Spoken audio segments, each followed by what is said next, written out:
Somehow I lost video 2. I do not know how I lost video 2. I lost video 2.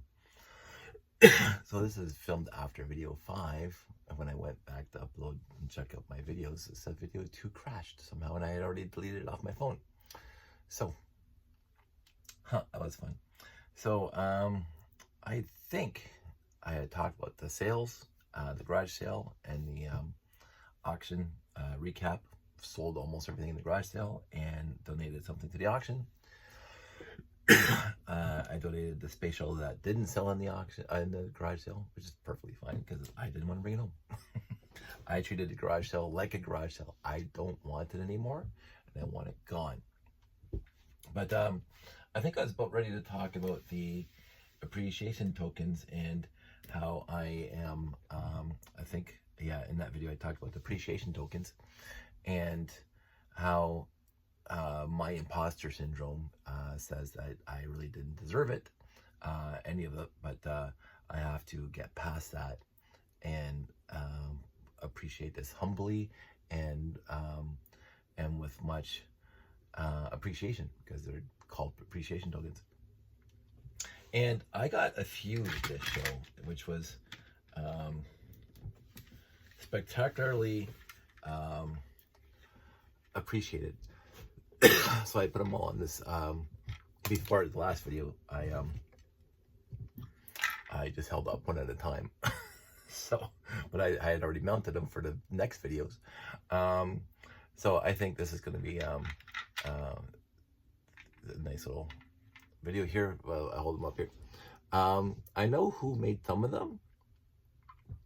I mentioned the Blue Jay possibly came from Matt, who built the trees from Torolug, and he populated the tree with birds and little landscaping underneath the tree for free woodland creatures. That was very sweet of him. And then I know who gave me this one, because I was surprised. She was putting on the layout when I came back. I think she wanted to keep it a secret, but I do appreciate her, and her builds are fantastic. And this one way back here, very good and dear friend of mine, who is a bundle of energy and is basically unstoppable, and one of the newer people in the group, but it's just an absolute joy to hang out with. We did a bunch of conventions now together, and it's just wonderful to be hanging around her. The rest of them, I can make a guess. Mary Lug, and other things. They're all, I mean, if you look at them, the details they're putting into these appreciation tokens is spectacular. And so therefore, they have inspired me now to make my own appreciation token, not just a 2x4 printed tile. Although my 2x4 printed tile came from Million Prints, and I adore him. But I'm going to work now, between now and Brickomania, to make my own appreciation token, which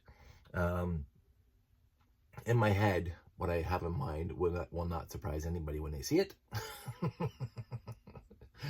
I'm not saying that this package of rockets has anything to do with it, but they don't.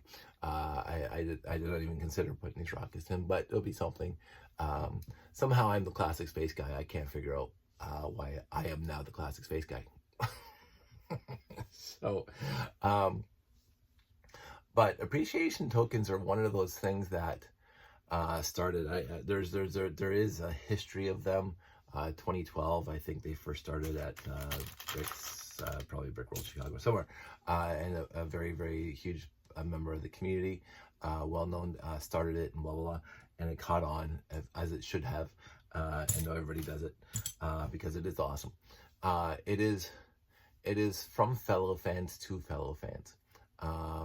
Because, as I say, I walked around the entire display throughout the weekend, the entire dome, and there wasn't a bad mock. There wasn't even just a, medium, but every mock was exceptional and above, from my opinion. There was not a weak one there at all.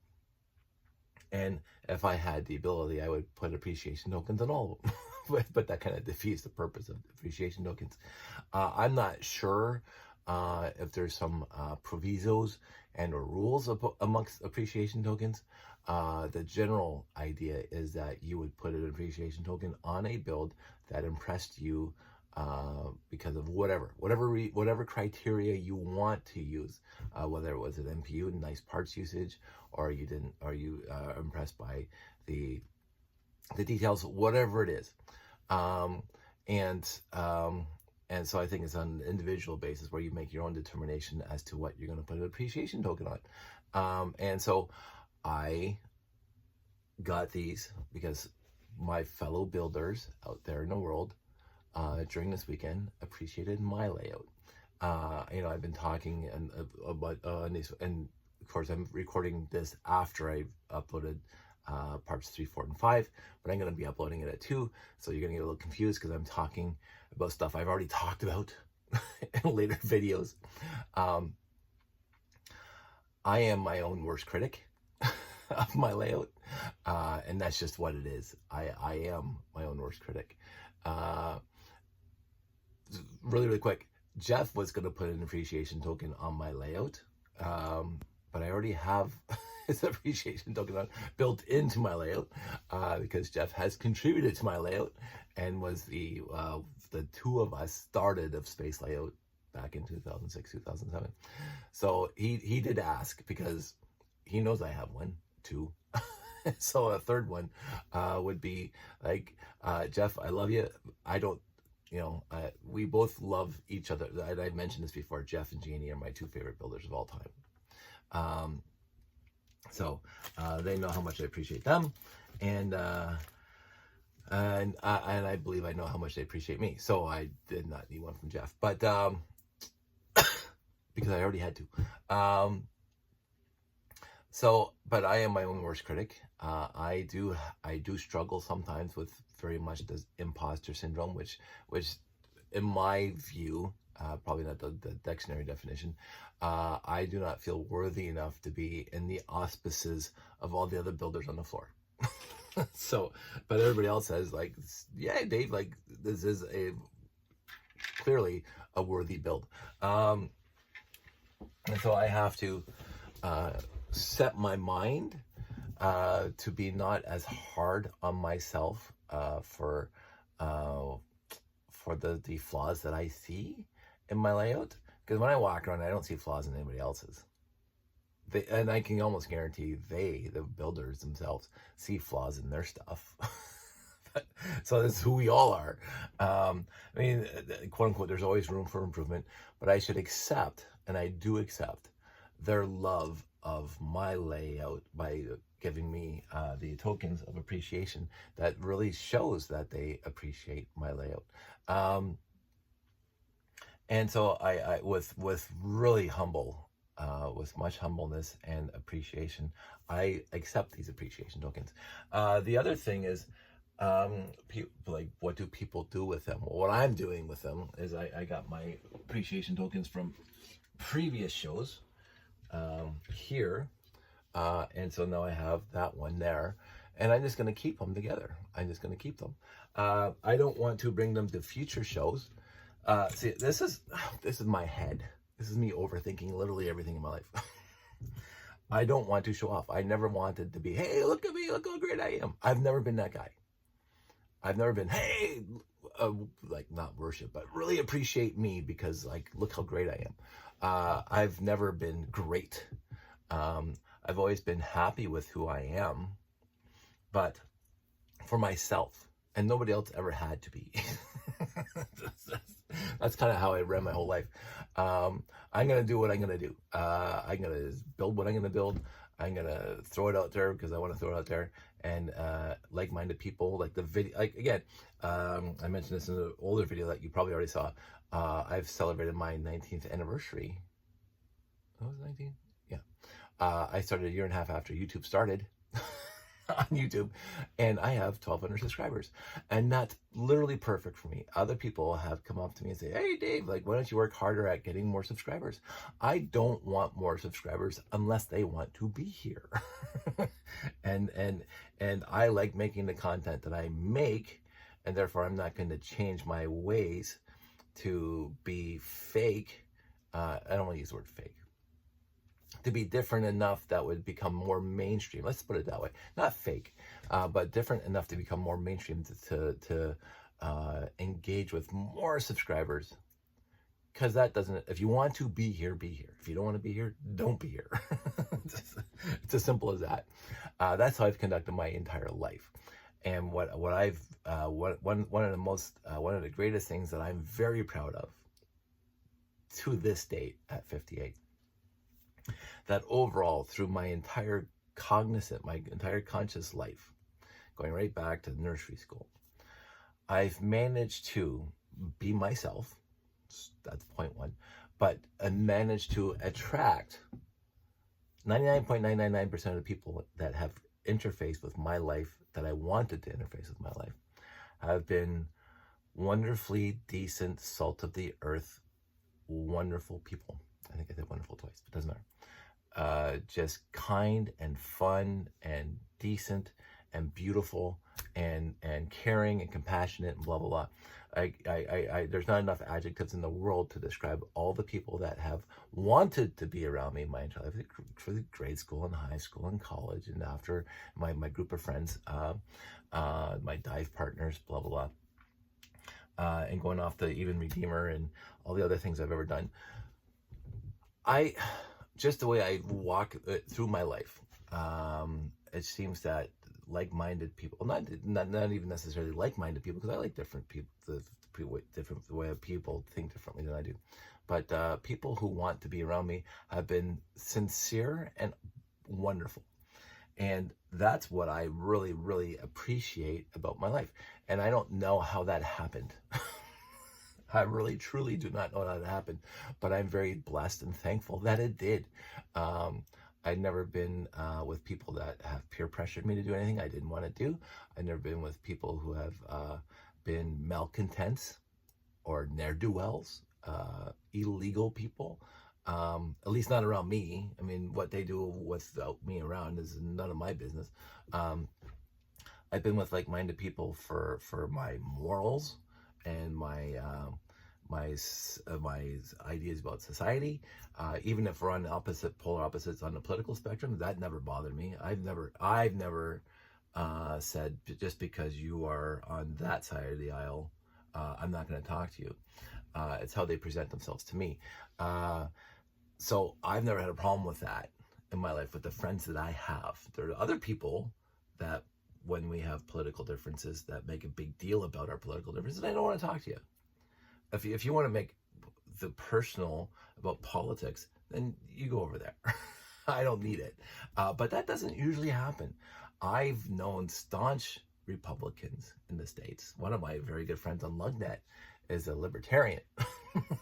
Ooh, libertarian, scary word. Not really. I love him for it. He's taught me so much over the last 30 years about his stance on various issues. And I can't find fault. There's nothing but truth there.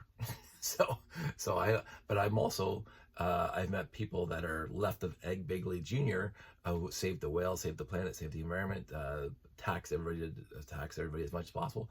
And I get along with them too, because I appreciate their point of view, right? So it doesn't matter which side of the aisle you're on or what side of politics you're on.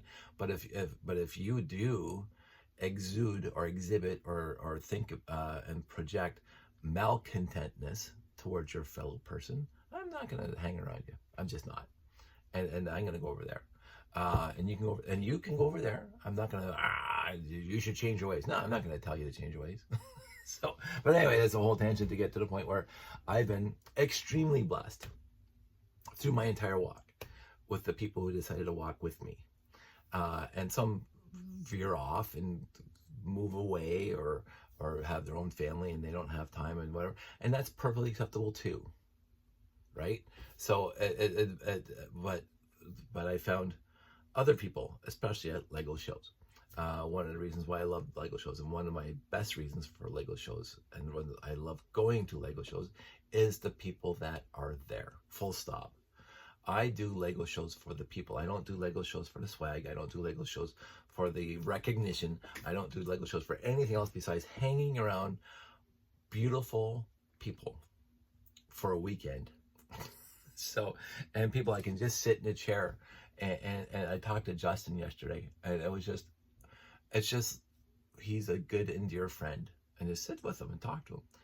Back at Bricklemane, I got to talk to Jen, and I hadn't been able to do that for a long time. And so I spent a lot of time this weekend leaving my layout, which you're going to hear about later video. I left my layout alone more this time than I've ever have in my life during the public time, because I wanted to walk around, enjoy what everybody else is enjoying, first of all, see what people are saying, and like listen to, and sometimes partake in conversations, but also to go talk to my fellow builders during public time, because I want to hear what they're saying to the public, and that's an experience.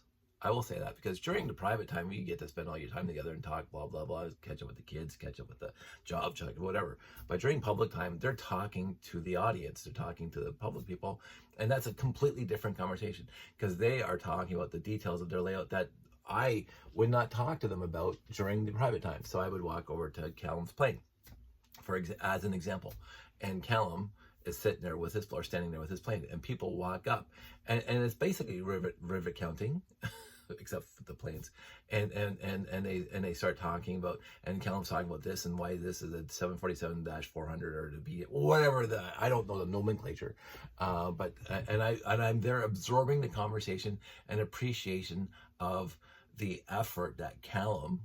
I know what effort he puts into everything, the detail-oriented Callum, but when he's explaining it to other people, there's joy there, and because the people who also show up know something about this stuff, so I get to partake and mostly just listen, but partake in that conversation. So I went over to the tour log display, and I sat there for a little bit while people are sitting there, and the public are walking up and listening to my friends from tour log talk to the audience about their build, because now I'm gleaning stuff that I would never happen in private, because they're explaining things to strangers, and basically sometimes you have to start from scratch, or the kids have a million questions, whatever. And I'm just loving it. I absolutely love that part about this show, where I was comfortable enough to leave my layout for a change, because normally I'm babysitting the thing. Again, you're not going to hear about that later. But I was comfortable enough and secure enough in myself, and again, I'm at that point now where I just want to set up and just let it do its own thing, and I'm going to walk around and enjoy the actual show during public time, which I never usually get to do. so anyway, but the fact that my fellow builders appreciate my stuff enough to come and put appreciation tokens on there is moving, and I am overwhelmed. I am overwhelmed by this. And it is something that and there's this one too, but I talked about this one in a future video all by itself, because that's an important one too. But they're all important. They're all equally important. This one just stands alone because there's a story behind it. So, and so I accept graciously and humbly the idea, and I do want to clearly say that I am getting. I will always have imposter syndrome, because that's just for me, for everything. But I keep it relegated to a dull roar. But I also don't want to get to the point where my head is big and my ego is wide. So I'm very, very cautious about my, not my presentation, my accepting of this. I don't want people to think, oh, it's gone to his head. It hasn't. And therefore I will not display these on future shows. That's kind of the reasoning behind it. I sincerely love these things, and I want to keep them on display here, because they are important to me. My friends have acknowledged my stuff, and I acknowledge their stuff. More importantly, my friends acknowledge who I am as a person, and I really acknowledge and love them for who they are. And I think, to go off to try to end this on a slightly different note, one of the best things about the Lego environment overall, the people I liaise with and interface with on a daily basis, they are very accepting of people who are not, I don't want to use the word normative because that gives a different slant. I think it's kind of a bad way of saying anything. Who are not like them. I've never experienced or have seen any kind of derogatory ideas or words or pushing away of people who are not binary or not cis hetero. I've never experienced it. I wouldn't experience it because I am cis hetero, but I've never seen it. But I know it's out there. But again, blessed with my life that I've never witnessed it directly. And I want people, all people that I liaise with, to know that I accept you exactly as you are, and who you are, and who you want to be in the future.